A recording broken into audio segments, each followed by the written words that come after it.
Сәлем баршаңызға. Бұл аналарға арналған видеом болады. Бүгін біз 4 айлық баланың қандай әрекеттер жасай алатыны жөнінде айтатын боламыз. Бұл өзіме видео күнделік ретінде сақтап қалу үшін түсіріп жатырғаным. Айқын. Бүгін бізге 4 айы.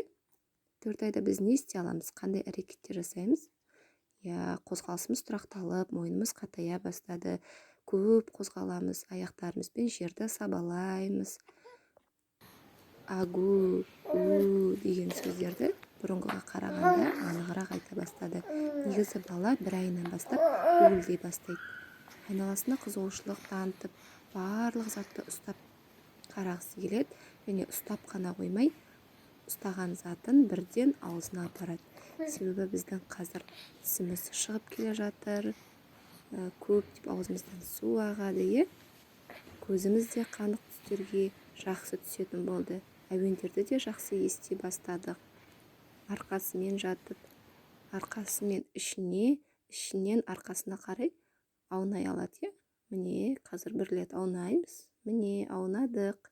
Бет-бетінен де жақсы жатады.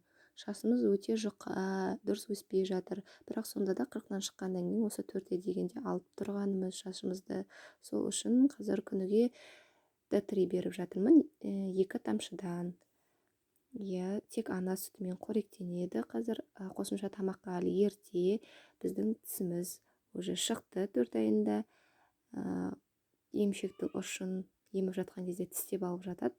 Бұл жаңағы сәбидің анасынан бөлінуі. Оны тісімізді осылай фотоға түсірді тек қана. Еміп жатқан кезде айналасына жиі алаңдайды. Бірақ біз бұны бала қарны тойды деп шатастырмауымыз керек. Міне, бізде осындай өзгерістер. Келесі видеомызды күтіңіздер.